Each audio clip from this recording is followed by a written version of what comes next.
Salam salam sejahtera untuk kita semua, Bapak Ibu Saudara-saudariku yang saya kasihi dalam Tuhan kita Yesus Kristus. Selamat berjumpa lagi bersama saya di channel Kabar Gembira. Dan bagaimana kabar Bapak Ibu Saudara-saudariku yang diberkati Tuhan? Saya berdoa agar Bapak Ibu Saudaraku dalam keadaan sehat selalu dan dalam perlindungan Tuhan dan diberkati Tuhan dengan berlimpah-limpah. Saya mengucapkan banyak terima kasih kepada Bapak Ibu Saudara yang sudah mendukung perkembangan channel ini, dan jangan lupa untuk terus mendukung agar channel ini selalu mengupload kesaksian-kesaksian yang memberkati Bapak Ibu Saudara dan iman saya dan Bapak Ibu Saudara semakin kuat dan teguh imannya dalam Tuhan kita Yesus Kristus. Dan pada hari ini kita akan menyaksikan bersama tayangan berikut ini tentang si Murtadin cantik, bagaimana proses dia dari Islam. Dia adalah seorang muslimah yang taat untuk menjalankan ajaran agamanya yang lama pada waktu itu, dan akhirnya dia menjadi Kristen, yaitu percaya Yesus sebagai Tuhan dan Juru Selamat. Dan inilah orang-orang yang dipilih Tuhan untuk menjadi saksi kepada orang-orang yang belum mengenal Yesus Kristus sebagai Tuhan dan Juru Selamat. Dan jangan lama-lama, mari kita menyaksikan bersama tayangan berikut ini. Shalom. Perkenalkan, nama saya Lian Lestari. Ya, saya asli dari Gorontalo, dan saya dari papa sama mama itu cuman saya sendiri, dan saya ada sampai saat ini karena kebaikan Tuhan. Dan saya sekarang memiliki anak satu, dan dan juga suami. Nama suami saya Anggila Lumba, anak saya Safa Valencia Agatha. Dan puji nama Tuhan, ya, saya ada sampai saat ini berkat dari kekuatan dan juga orang pilihan dari Tuhan, ya. Saya nama baptis saya itu Maria Christine.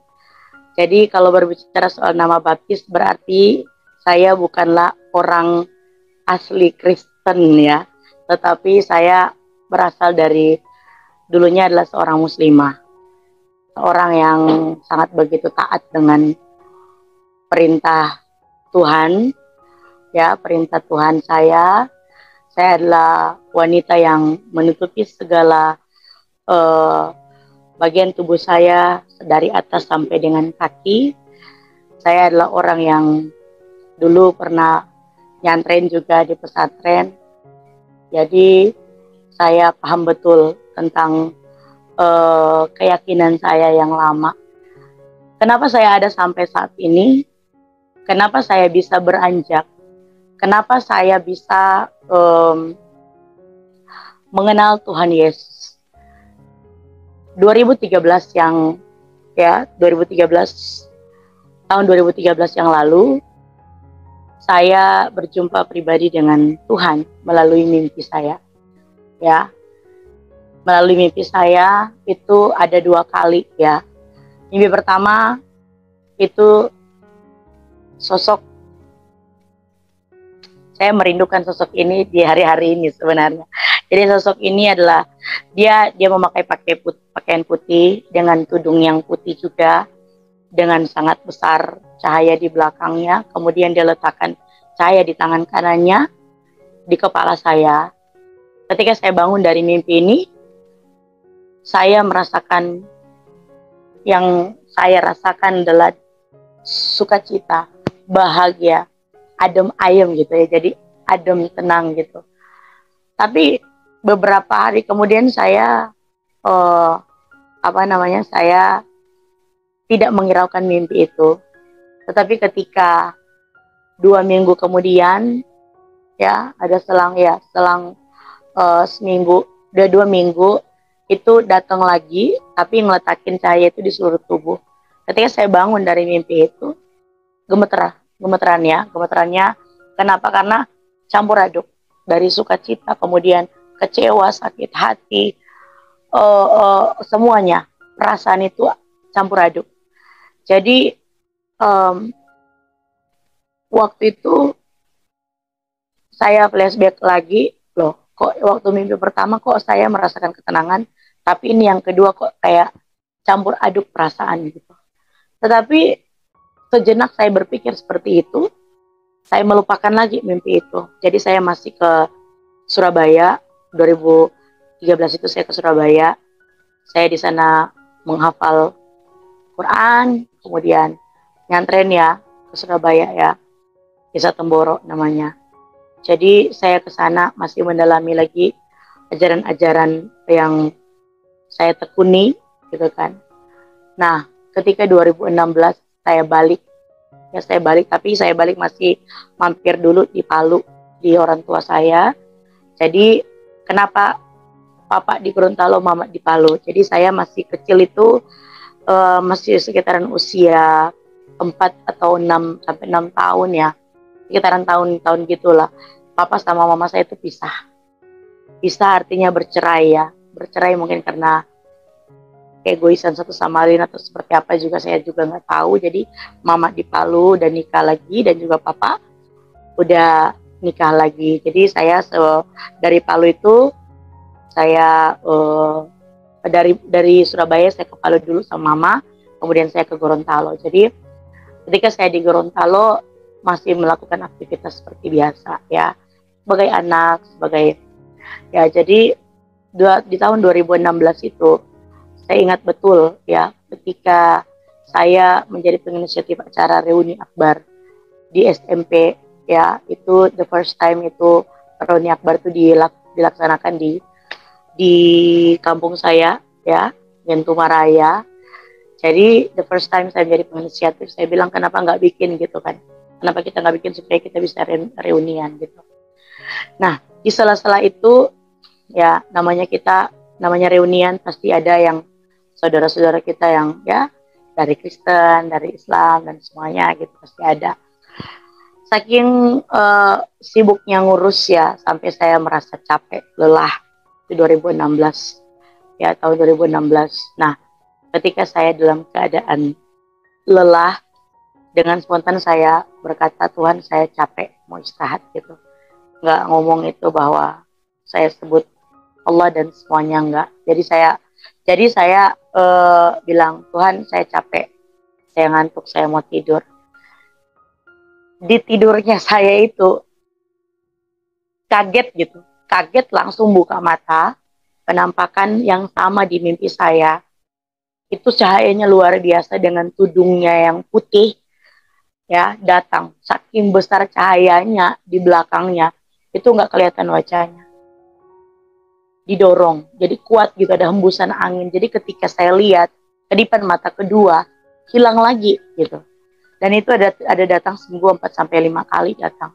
Dan buat saya itu sesuatu yang mengganggu saya. Sampai saya pernah tanya ke orang tua saya, tapi orang tua saya bilang, oh itu malaikat gitu kan.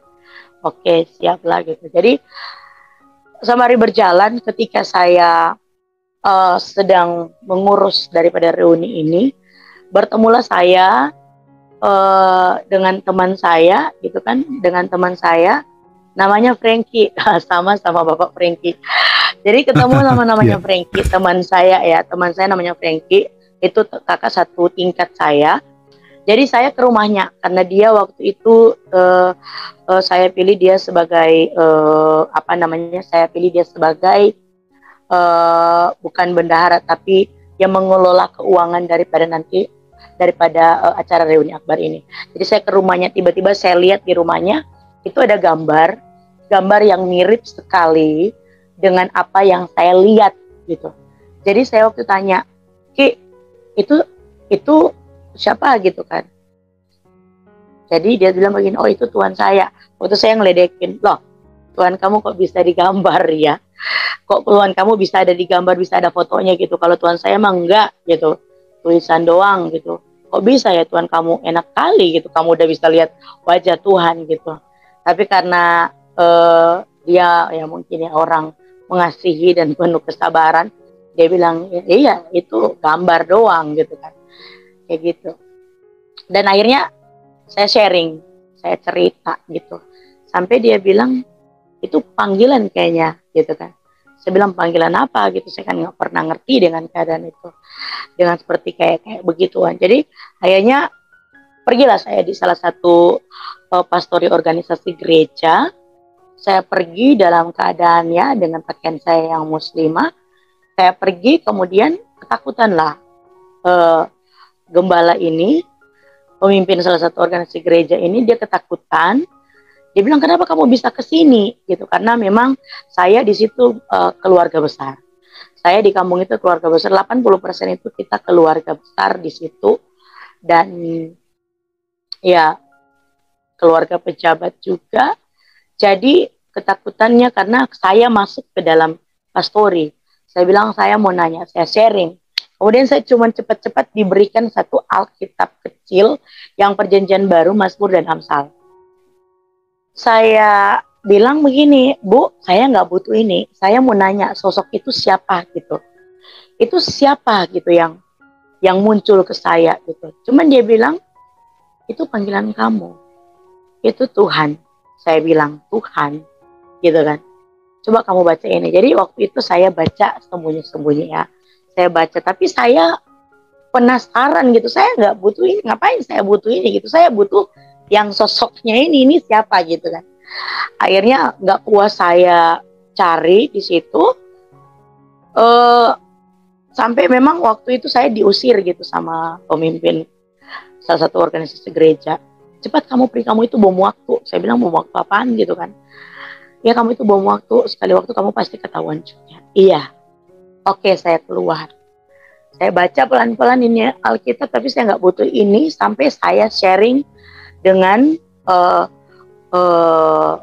iparnya tante saya. Waktu itu adiknya mama, yang beda mama itu udah Kristen ya, udah menikah.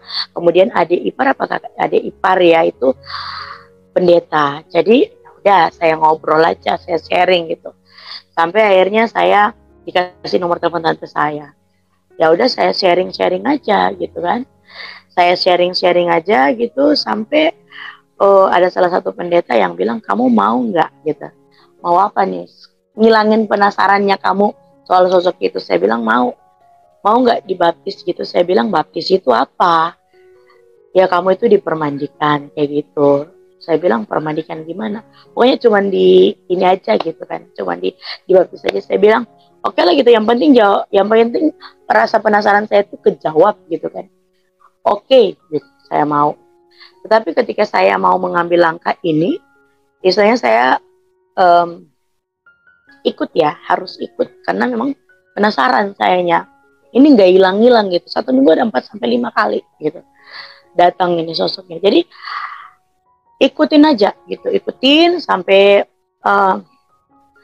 ketika saya keluar dari rumah berhijab, saya pas di tempat untuk baptisannya saya nggak berhijab karena saya penasaran gitu. Saya pun harus menghargai gitu kan, itu kan tempat ibadah mereka. Jadi saya pun kenapa saya harus pergi dengan cara berhijab gitu ya, saya harus menghargai gitu. Oke, waktu itu saya dibaptis, and then saya masih penasaran lagi gitu. Kenapa sih belum selesai rasa kepenasaran ini ketika saya mendengarkan satu lagu yang dibawakan oleh Nikita ya. Ku telah mati dan tinggalkan cara hidupku yang lama. Saya semakin rindu dengan Tuhan. Waktu itu saya belum tahu kalau saya rindu dengan Tuhan. Saya makin rindu, tapi saya belum tahu rindu sama siapa. Tapi saya penasaran. Dan sekali waktu tante saya bilang begini, coba kamu ke salah satu organisasi gereja yang ada di Manado, coba pergi aja dulu, nanti kamu ibadah di situ, pasti kamu akan merasakan keademan gitu. Saya bilang oke lah, saya beranikan diri ke sana gitu. Pas saya ke sana dengan rasa pengen tahu saya masuk di situ, dan kemudian saya merasakan bahwa kebebasan itu luar biasa saya dapatkan. Dan waktu itu sharing dengan pendoa yang di situ, yang ada dalam satu organisasi gereja ini. Saya sharing, and then teman-teman tahu, saya dengan menyanyikan lagu yang pertama yang saya dengar itu, saya bilang, mati bersama Kristus dan bangkit lagi. Dan saya memutuskan untuk dipermandikan. Dan setelah itu, kejadian itu, setelah saya dipermandikan dari Manado, saya pulang ke Gorontalo, baru terjadilah yang namanya pencobaan. Jadi waktu itu, dengan bangganya saya merasakan kebebasan yang datang daripada Tuhan itu sendiri. Saya suka bergaul dengan orang-orang yang mencintai damai. Saya suka bergaul dengan orang-orang yang tidak membenci satu sama lain. Waktu itu Papa ke Toli-Toli. Ada yang di rumah itu cuma mama tiri ya. Waktu itu Desember, jadi saya perjumpaan pribadi itu September 2013. 2013, kemudian di 2016 itu September lagi, kemudian perjumpaan pribadi Oktober itu saya memutuskan dibaptis di Gorontalo, kemudian Novembernya saya dipermandikan lagi di Manado, dan Desember terjadilah pencobaan di mana ketika saya berani mengakui bahwa saya sudah terima Tuhan Yesus. Waktu itu Papa di Toli-Toli, yang ada cuman mama di rumah mama tiri saya. Saya diajak sama teman-teman pemudi, yuk ke gereja gitu. Ngapain? Kita kan mau Natal nih Desember ya. Kita mau Natal, kita mau hiasin pohon terang. Oke. Dan the first time saya dituntun di situ, disuruh sama teman-teman, kamu kan udah terima Tuhan. Kita mau tantang kamu berdoa sama si Indri gitu ya. Indri waktu itu Syamas lah gitu. Jadi kalau Indri nonton, hai Indri ya, ingat saya ya Indri ya. Jadi dia tantang saya berdoa. Coba kamu berdoa. Cara doanya gimana gitu kan. Cara doanya kamu cukup ngucapin, kamu cukup bersyukur, kamu cukup memuji Tuhan. Kemudian kamu berdoa untuk kegiatan yang kita lakukan hari ini. Oke, saya berdoa. Saya berdoa dan itu dengan amin. Ketika saya sementara menghias, laporan dari teman saya, karena memang gereja itu gak jauh dari rumah saya, ya gak jauh dari rumah. Jadi rumah keluarga saya panjang gitu, kemudian ada depannya gereja. Jadi saya sementara menghiasnya pohon terangnya sama teman-teman, and then kata teman saya, tantemu tadi ngintip gitu depan pintu gereja, ngeliatin, tapi dia nggak lihat kamu ya. Saya bilang, ya sudahlah, Tuhan sembunyikan, saya bilang begitu. Tapi ketika selesai kita ngiasin pohon terang, ngatur dalam gereja itu, teman saya ngajak, yuk kita ibadah malam yuk gitu kan, ibadah pemuda, Natal pemuda. Oke, saya bilang, sampai saya waktu itu udah memberanikan diri, kita udah pakai rok gitu kan, udah gak pakai baju yang panjang-panjang lagi gitu. Oke, saya bilang oke, saya siap gitu. Tapi ikut belakang ya, kita nggak ikut depan karena depan itu kan keluarga semua. Ikut belakang, oke, ikut belakang nih. Pas sudah di dalam nih, udah nyanyi puji-pujian, udah presnya, udah pas khotbah ini teman saya nih, udah pas masuk firman Tuhan, tiba-tiba nih teman-teman ya, sementara duduk asik nih lagi terima firman Tuhan dengan hati yang terbuka, telinga yang tajam gitu untuk dengar firman Tuhan, tiba-tiba polisi datang nih. Maaf gitu, saya nggak lihat gitu kan, hanya saja kan dari depan yang bawa firmannya ini kan lihat di belakang gitu kan. Saya bilang, kenapa mukanya berubah gitu? Terus, selamat malam gitu. Malam, izin ya, saya mau ambil anak ini gitu. Saya maksudnya, kan kalau saya paham betul kalau orang dalam keadaan ibadah nggak boleh diganggu dan semuanya, artinya nggak boleh, udah selesai ibadah aja dulu gitu kan. Tapi oke lah, masih keluarga juga gitu kan yang waktu itu ambil saya. Ya udah saya ikut gitu, dibawalah saya ya patroli gitu kan, saya kayak penjahat gitu. Padahal waktu itu umur saya itu 25 tahun ya, memang saya sudah dapatkan kebebasan gitu. Saya sudah dapatkan kebebasan, saya harus memilih gitu keyakinan saya. Tapi dibawalah saya. Dibawalah saya dulu ke rumahnya. Udah berkerumun semua orang, keluarga saya, orang kampung situ udah matanya merah semua. Karena apa? Saking sakit hati mungkin. Karena jujur saya dulu orang yang sekolah di pesantren, pakaian saya itu bercadar, pakaian saya itu memang tertutup semua, dan saya menjadi orang yang betul-betul kemarin itu menjadi orang fanatik benar dengan keyakinan saya yang lama. Kok tiba-tiba gitu kan, kok bisa berpindah gitu, hal yang bagi mereka itu mustahil. Tapi memang waktu itu emang sampai kakak saya, kakak papa saya bilang kayak gini, kalau kamu nggak kembali lagi, saya ketemu di jalan saya potong dua. Waktu itu ketakutan iya, sedih iya. Kenapa? Kenapa saya sedih?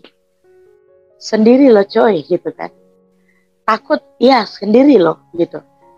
Sampai ada mama tiri saya udah nyamperin saya, dia peluk saya, kembali gitu. Kamu harus kembali gitu. Papa di sana toli-toli gitu. Papa telepon. Papa bilang, kenapa sebelum papa ke toli-toli kamu gak ngomong? Nangis saya. Nangisnya bukan berarti saya nyesel ikut Tuhan, tidak. Saya terharu, artinya gini, waktu dengar suara papa saya yang begitu berat. Sangat berat waktu itu dia ngomong, kenapa gak ngomong sebelum papa pergi ke toli-toli gitu kan. Saya nangis dan gak bisa ngucapin apa-apa waktu itu. Saya cuma bilang, iya Pak maaf gitu. Saya cuma bilang, Pak maaf gitu. Saya bilang, saya minta maaf. Cuman itu aja. Sampai akhirnya Kapolsek datang nih. Kapolsek datang, angkat saya pergi ke Polsek. Polsek Atibola ya. Pergi. Di sana saya diinterogasi. Semalam saya di Polsek. Saya yakin dan percaya saya nggak ada punya salah apa-apa. Waktu itu papa saya udah ngancam, kalau kamu nggak balik lagi, ketika saya udah dibawa di Polsek ya, dia telepon, kalau kamu nggak balik lagi ke agama kamu yang lama, kita akan perang agama. Saya nggak ngomong apa-apa. Waktu itu saya diinterogasi, ditanyain siapa yang baptis kamu dan semua dan bla bla bla bla bla bla. Semua saya ditanyain, saya jelasin. Sampai saya bilang, Pak, saya kena pasal? Pasalnya di mana? Saya orang ngerti kok. Saya orang yang ngerti hukum, saya bilang. Enggak, cuma interogasi aja. Tapi walaupun keluarga, walaupun itu menjadi saudara saya, dia mengerti. Jadi dia menjalankan tugasnya, dia tidak memaksakan saya untuk kembali dan semuanya. Oke. Kemudian satu malam saya di situ dan tante sama sepupu saya datang. Pokoknya mau dibilang dikeroyok, ya emang udah dikepung gitu kan. Sampai saya cepat-cepat, sampai Kapolsek kan ngasih nomor teleponnya. Dia bilang kalau misalnya ada apa-apa langsung telepon. Pagi hari tante sama kakak sepupu saya itu datang sampai ke saya. Dia bilang, kamu itu gila ya, gitu. Kamu itu gila dan semuanya. Udah diomongin sampai emang emang mau dikeroyok waktu itu. Tapi cepet banget saya telepon Kapolsek dan dijemputlah saya, dibawa lari lagi gitu. Sampai waktu itu saya bilang begini, Tuhan kok ikut Tuhan ini apa susah gitu. Kenapa saya malah dibenci gitu. Kenapa Tuhan gitu. Sampai waktu itu ada puji-pujian yang saya nyanyikan. Kau tahu hatiku Tuhan, kau tahu rinduku Tuhan. Jadi waktu itu ketika saya nyanyi, orang yang di dalam polsek itu bilang gini, Manado ya, bahasa Manadonya nganape bodoh gitu. Tapi kalau bahasa itu, emang kamu bodoh gitu. Udah tahu-tahu kamu udah di jalan yang benar kok kamu gitu. Dia bilang, aku ini walaupun aku ini pembunuh gitu, tapi aku nggak mau kayak kamu pindah agama gitu. Diam aja saya, gitu kan. Mau ngapain saya, gitu kan, di dalam situ mau ngapain saya gitu. Sampai ketika saya dibawa sama Kapolsek, diamanin gitu ya. Diamanin saya, kemudian dia bilang, kamu nggak ada kena apa-apa gitu, kamu udah bisa pulang. Tetapi keputusan waktu itu, saya harus dibawa di rumah tante saya. Saya harus ke situ, dan kemudian pulanglah papa saya. Jadi ketika saya diantar ke rumah tante saya yang Kristen nih, di rumah situ, saya diamankan di situ karena katanya kalau saya balik ke kampung, orang-orang kampung katanya belum bisa terima. Jadi saya di situ beberapa hari dan kemudian papa saya pulang. Mama juga dari Palu datang, ketemu gitu, kita membahas tentang saya pastinya. Dan waktu itu ya banyak tawaran yang ditawarin biar aku masuk, biar aku kembali lagi, tetapi tidak. Saya bilang tidak. Amin, puji Tuhan, Bapak Ibu, saudara-saudaraku yang saya kasihi dalam Tuhan kita Yesus Kristus. Dan kita sudah menyaksikan tayangan berikut ini, yaitu tentang si murtadin cantik, yang dimana proses dia dari Islam menjadi Kristen, percaya Yesus sebagai Tuhan dan Juru Selamat. Dan kita tahu bahwa si murtadin cantik adalah sangat taat dalam menjalankan ajaran agamanya pada waktu itu, Bapak Ibu Saudaraku yang diberkati Tuhan. Dan pada waktu itu bahkan saking taatnya dia fanatik karena dia pakai cadar, jilbab, dan dia menutup semua badannya karena dia harus taat patuhi ajaran agamanya pada waktu itu. Dan dia paham betul tentang keyakinannya yang lama pada waktu itu, Bapak Ibu Saudara. Akhirnya Tuhan mendatangi dia lewat mimpi. Setelah bangun dari mimpi, bangun dari tidur, dia mengalami sukacita. Senang sekali Bapak Ibu Saudaraku ketika dia didatangi Tuhan. Seorang pribadi itu datang kepada dia untuk lewat mimpi. Dan setelah bangun dari tidur dari mimpi itu, dia mengalami sukacita, senang yang sangat luar biasa. Tapi dia abaikan mimpinya, Bapak Ibu Saudaraku yang diberkati Tuhan. Setelah itu Tuhan tetap setia, cinta kepada dia, dan Tuhan datang lagi lewat mimpi yang kedua kalinya. Setelah bangun dari tidur, bangun dari mimpi, dia malah gemetar dan campur aduk, yaitu sukacita dan sakit hati, Bapak Ibu Saudaraku yang diberkati Tuhan. Dan sakit hati, bahkan dia setelah itu melupakan mimpi lagi. Dan dia melupakan mimpi dan berangkat ke Surabaya untuk menghafal Al-Quran, untuk mendalami ajaran-ajaran kitab sucinya di agama lamanya. Waktu itu Bapak Ibu Saudaraku yang diberkati Tuhan. Dan dia harus lebih tekun lagi untuk mendalami ajaran agamanya yang lama pada waktu itu. Dan akhirnya yang ketiga, Tuhan tetap cinta, sayang, tetap setia kepada dia. Sekalipun dia abaikan, sekalipun dia tidak respon, sekalipun dia semakin menjauh, tapi Tuhan tetap mencintai seorang murtadin cantik ini. Tuhan menampakkan dirinya yang ketiga kali kepada murtadin cantik ini. Dan akhirnya dia pergi ke rumah temannya untuk bertanya siapa sosok pribadi itu. Dan dia lihat gambar Tuhan Yesus di situ dan dia bilang, "Ini Tuhanmu." "Iya, ini Tuhan saya." Dan dia ejek, dia ledekin lagi, dia bilang, "Kok Tuhanmu bisa digambar ya? Enak sekali kamu. Kalau Tuhan aku nggak bisa digambar, nggak bisa ditulis," katanya.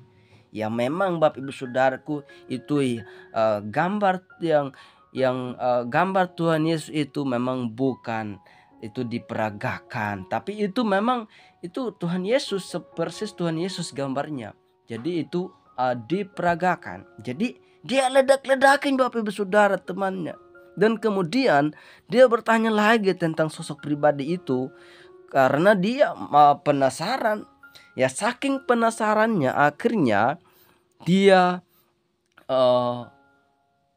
dijamah hatinya oleh Tuhan Yesus, dan dia pada akhirnya dia mengakui Tuhan Yesus sebagai Tuhan dan Juru Selamat.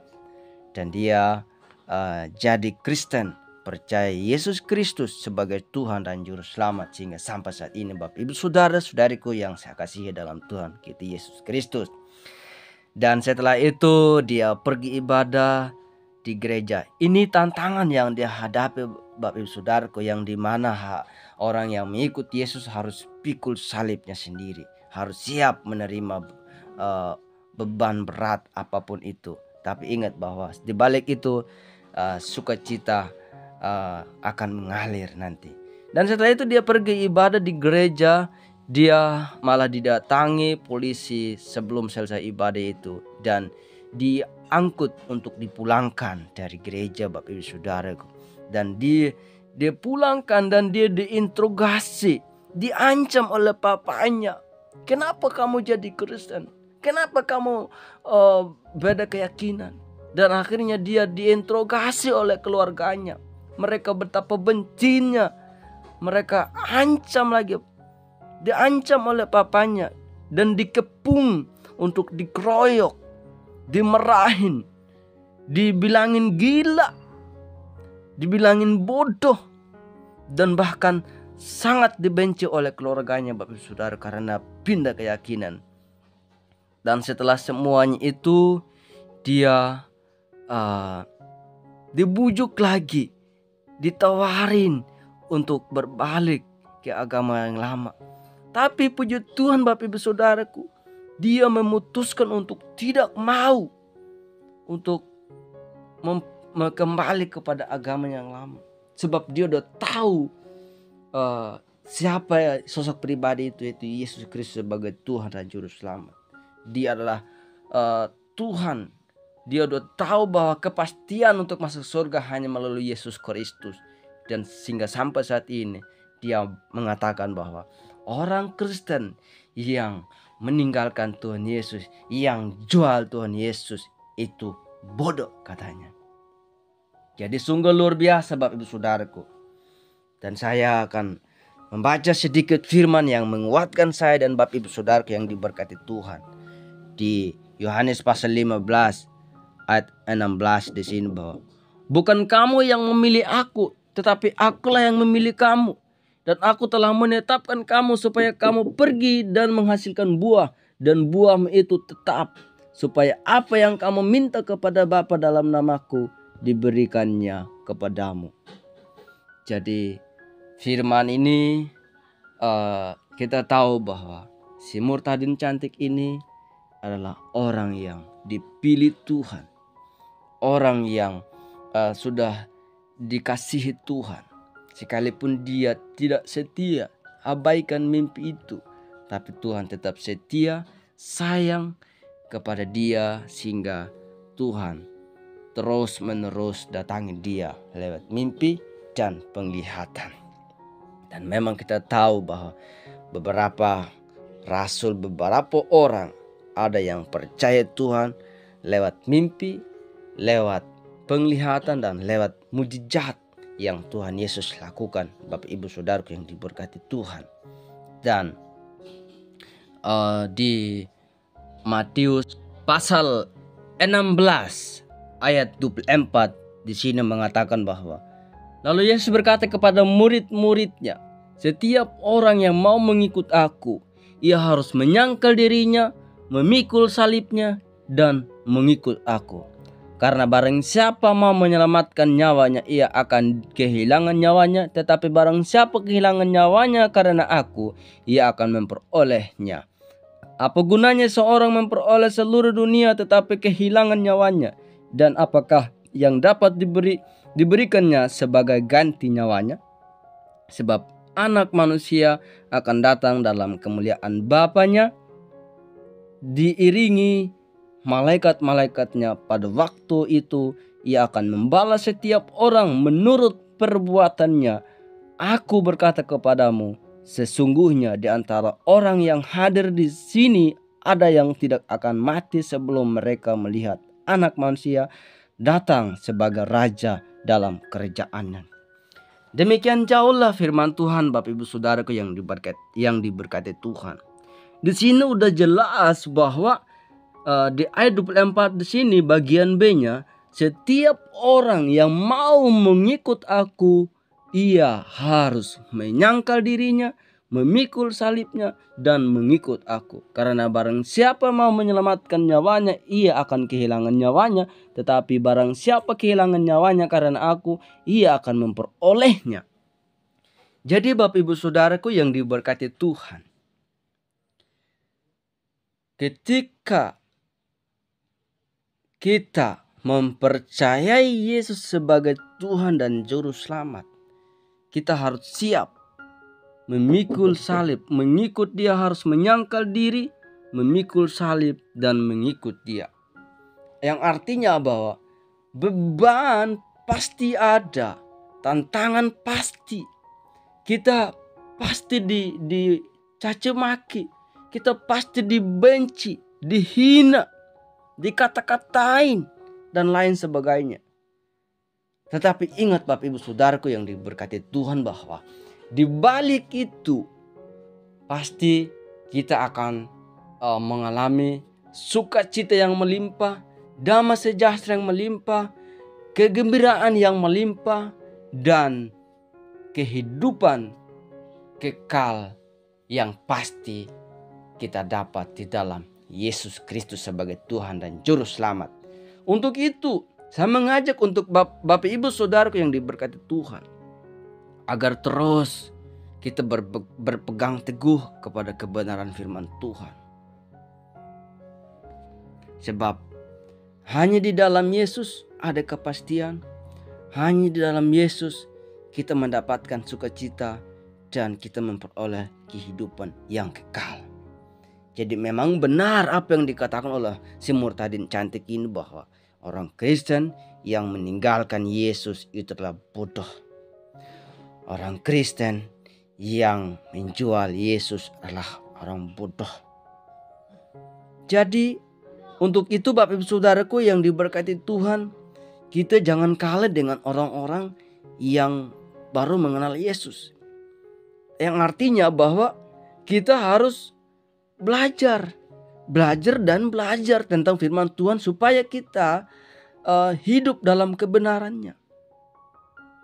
Jadi saya mengajak untuk terus belajar firman Tuhan, dan supaya kita tahu dan kita memiliki keyakinan yang kokoh, yang tidak goyah ketika kita diperhadapkan dengan banyak masalah, Bapak Ibu Saudaraku yang diberkati Tuhan. Jadi untuk itu jangan lupa untuk terus berdoa kepada orang-orang di luar Kristus, agar semakin hari semakin banyak orang yang ditarik oleh Bapa untuk datang kepada Yesus Kristus melalui hidup kita, Bapak Ibu Saudaraku. Dan puji Tuhan, semakin hari semakin banyak orang yang datang kepada Tuhan. Dan inilah Tuhan sudah mulai bekerja di bangsa Indonesia ini, agar mereka juga dapat diselamatkan. Bapak Ibu Saudaraku, kita harus tetap berdoa, harus tetap punya kerinduan untuk berdoa bagi mereka yang belum mengenal sosok pribadi itu Yesus Kristus sebagai Tuhan dan Juru Selamat, supaya mereka juga mengalami Tuhan, mengalami kuasa Tuhan lewat mimpi, penglihatan dan mujizatnya Tuhan, dan supaya mereka dapat diselamatkan dan nama Tuhan dipermuliakan. Karena saya tahu Bapak Ibu Saudara-saudariku yang saya kasihi dalam Tuhan kita Yesus Kristus, tanpa dukungan doa dari Bapak Ibu Saudara tidak mungkin kami juga kuat. Untuk itu mari kita bersama-sama untuk saling support, saling mendukung, untuk berdoa kepada mereka yang belum percaya Yesus Kristus sebagai Tuhan dan Juru Selamat, dan mereka dapat mengerti dan memahami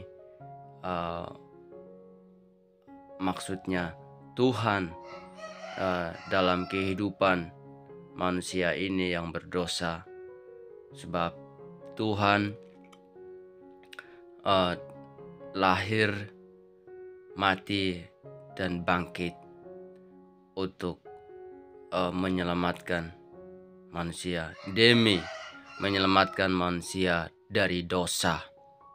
Bukan karena kita baik, bukan karena kita hebat.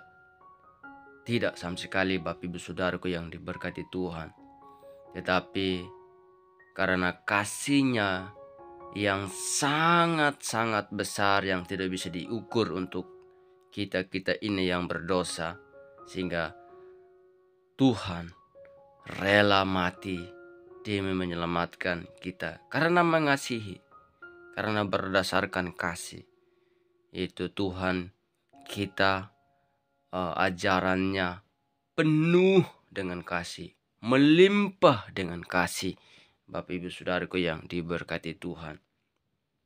Jadi sekalipun ketika kita menjadi pengikut Kristus, pasti kita akan mengalaminya penganiayaan. Pasti kita akan mengalaminya ejekan. Pasti dihina, dicaci maki, dikata-katain. Jadi jangan heran Bapak Ibu Saudaraku yang diberkati Tuhan.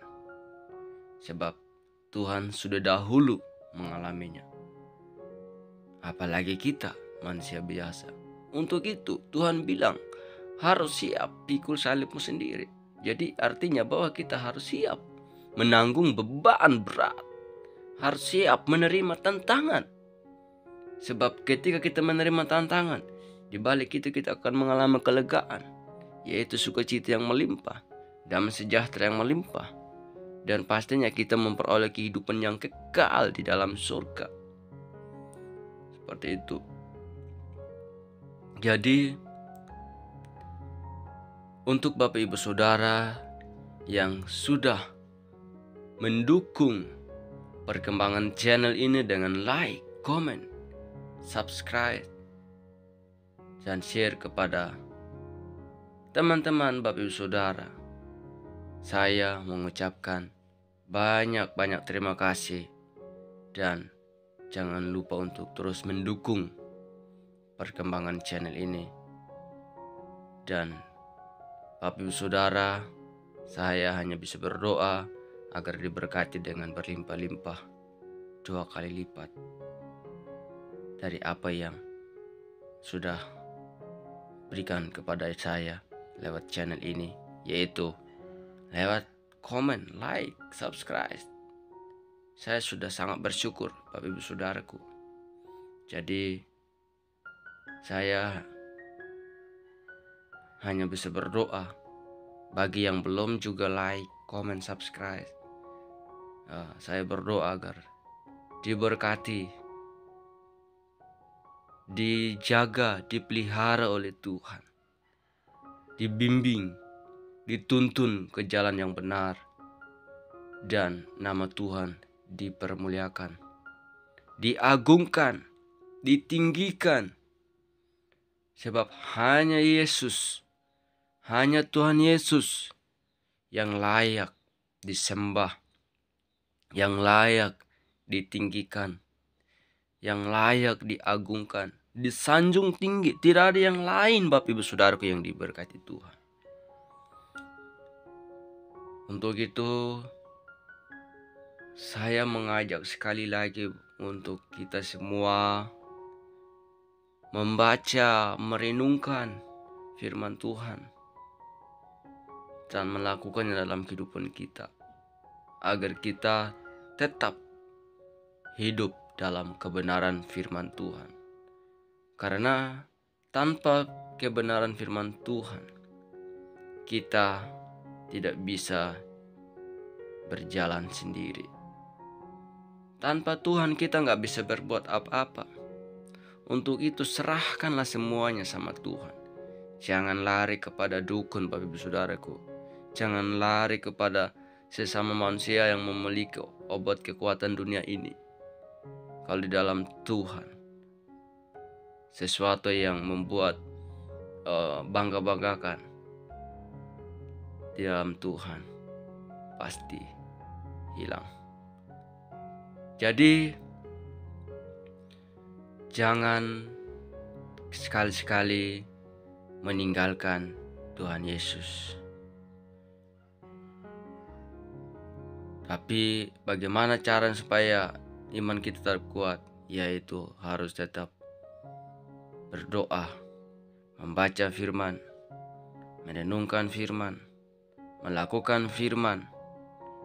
Maka kamu pasti hidup dalam kebenaran. Dan kebenaran itulah yang dapat memerdekakan saya dan Bapak Ibu Saudara. Hanya itu yang dapat mengubah hidup saya dan Bapak Ibu Saudara sekalian yang saya kasihi dalam Tuhan kita Yesus Kristus. Tidak ada yang lain. Dan mungkin sampai di sini Bapak Ibu Saudaraku. Namun sebelum kita mengakhiri tayangan berikut ini, mari kita satu dalam doa. Ya Tuhan Allah Bapa yang bertahta dalam kerajaan surga, sungguh kami bersyukur atas penyertaan-Mu, atas pemeliharaan-Mu, sehingga sampai saat ini kami dalam keadaan sehat selalu, dan kami bisa melakukan aktivitas. Kami menyadari bahwa itu semuanya karena kemurahan-Mu, dan terima kasih untuk kesaksian ini, si Mutarin cantik, yang sangat menguatkan iman kami, semakin teguh iman kami dalam Tuhan Yesus Kristus. Dan tolong memberkati dia juga, urapi dia agar dia semangat untuk melayani Engkau, sekalipun banyak tantangan, banyak masalah, tapi saya percaya bahwa Tuhan buka jalan untuk dia. Dan begitu pula kami, tolong Engkau memberkati, lindungi, memelihara kami, jauhkan dari segala kuasa-kuasa kegelapan ini yang ingin mengganggu, ingin merusak, menghancurkan hidup kami. Saya berdoa, perintahkan, pergi dalam nama Yesus, pergi dalam kehidupan kami, dan biarlah Roh Kudus-Mu yang selalu menuntun, menyertai, membimbing kami ke jalan yang lurus. Amin.